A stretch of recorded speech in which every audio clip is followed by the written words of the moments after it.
Today we'll discuss about filters. Filtering forms a very important activity in analog signal processing.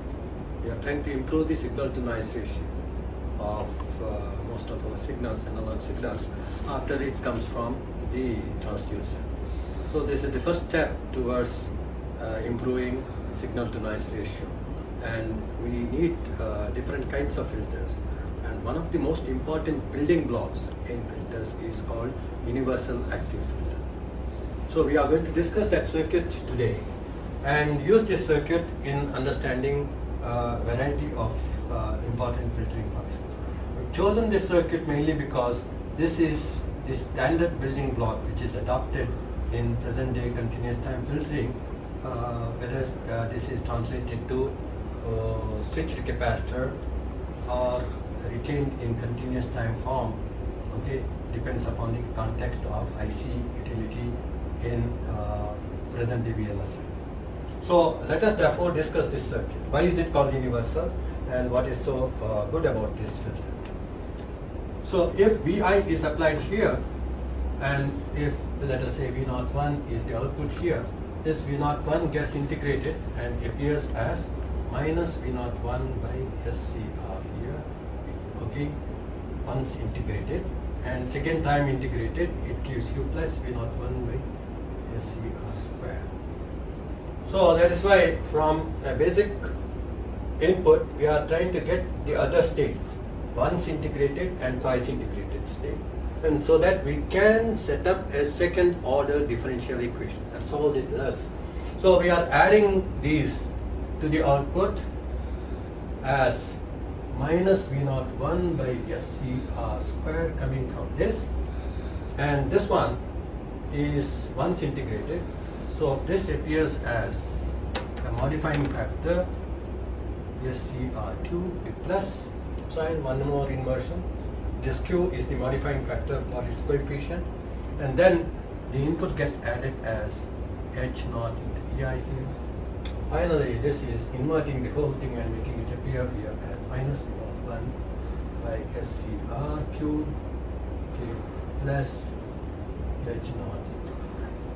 So now collecting the coefficient of V01, we get V01 by Vi as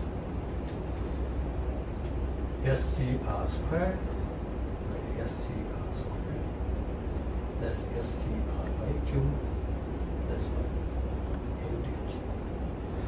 This is called high pass filter, or second order high pass filter.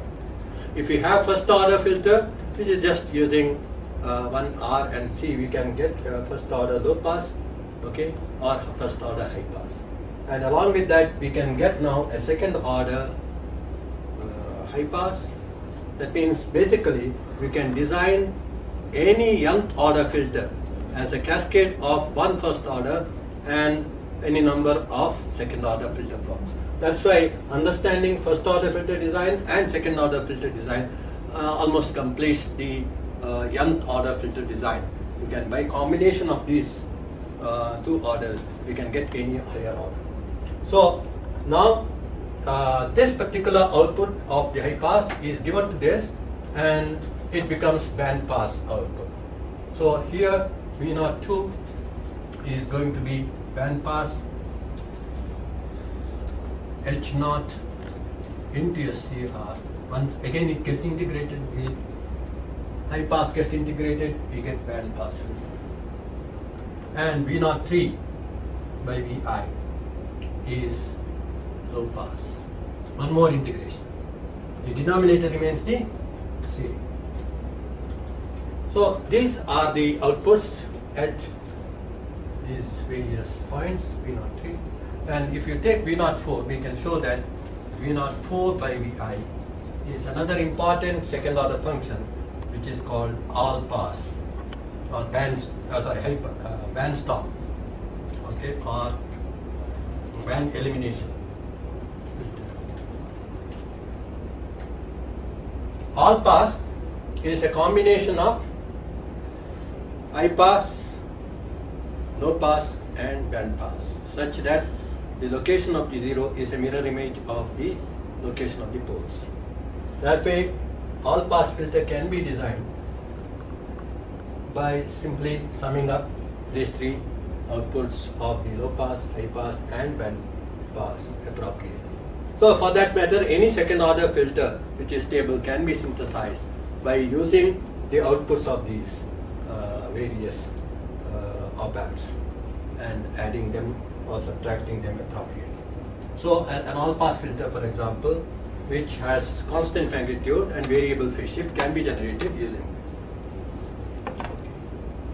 Now, this output of band stop is 1 plus s squared by omega naught squared by 1 plus s by omega naught cube, s squared, where omega naught is 1 over RC. It can be changed by changing R and C, and Q is the quality factor. Okay.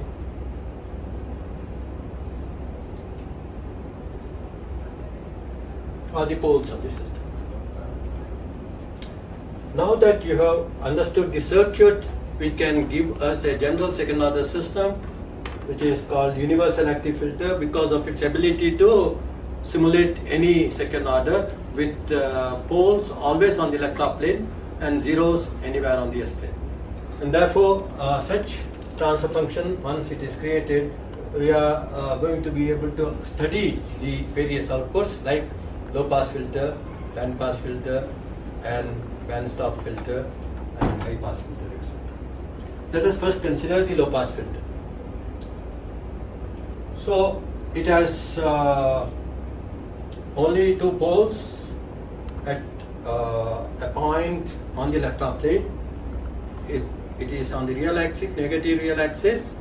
Okay, the Q is less than or equal to half. If the Q is greater than half, okay, the poles split into complex conjugate pairs. You can see that the solution of this is s by omega naught equal to minus 1 over 2q plus or minus root of 1 minus 1 by 4q square. So if q is, so the poles of the system will be on the negative half of the S plane, and we can solve this by equating it to 0, and we can see the roots are 1 by 2q or omega naught by 2q plus or minus omega naught into 1 minus 1 by 4q squared. So for q less than half, which is called the q equal to half is called the critical damping. Damped is for q greater than half, in which case there is ringing at the natural frequency times square root of 1 minus 1 by 4q squared.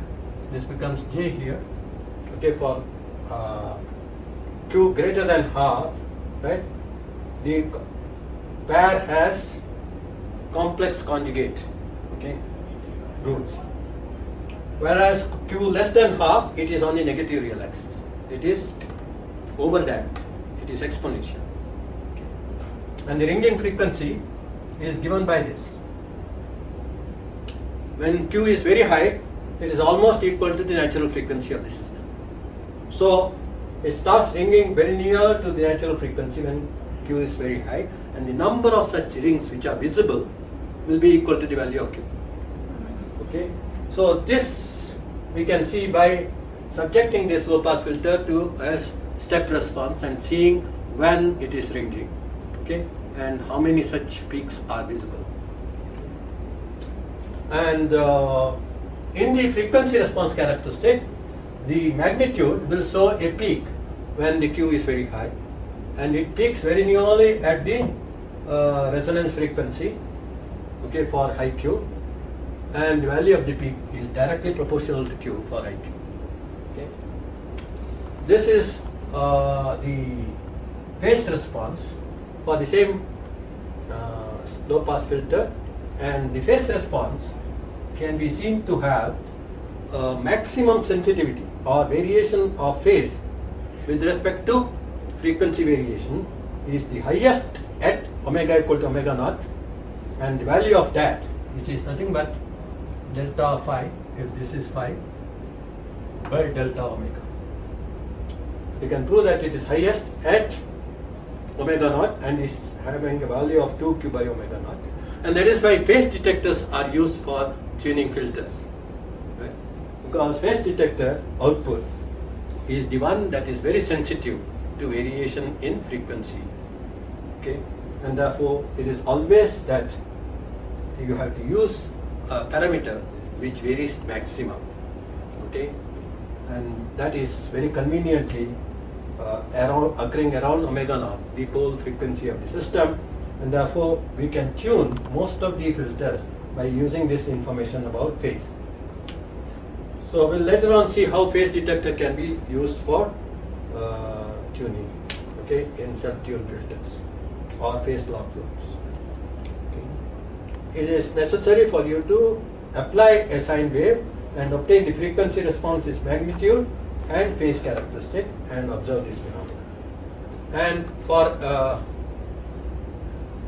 notch filter, the magnitude response will be exactly looking like this, and this notch occurs at omega equal to omega naught. And higher the Q, sharper is going to be the notch.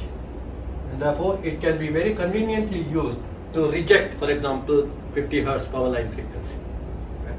So you can reject the unwanted frequency, clock frequency or power line frequency, which is normally the most irritating thing in signals.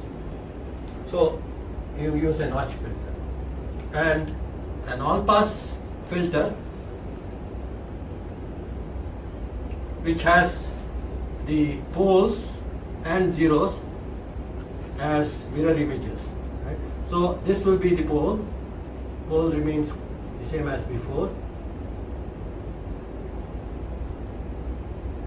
And in the zero, you have high pass, then band pass with negative sign, and low pass.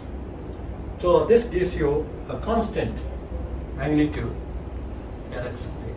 However, the phase varies from 0 to 360 degrees. Okay, 0 to pi is caused by one pair of poles, and further phase shift of another additional pi can occur due to the zero in the numerator. So please plot the frequency characteristic, both magnitude and phase, and also obtain the transient response. Apply a square wave around the natural frequency of the system and see that the notch filter output is nothing but the harmonic of the square wave, and band pass filter output is nothing but the fundamental. Therefore, this system can be used also for as a spectrum analyzer for a periodic waveform, where the fundamental, okay, is picked up at the band pass filter output, and the rest of the harmonics occur at the band stop filter output.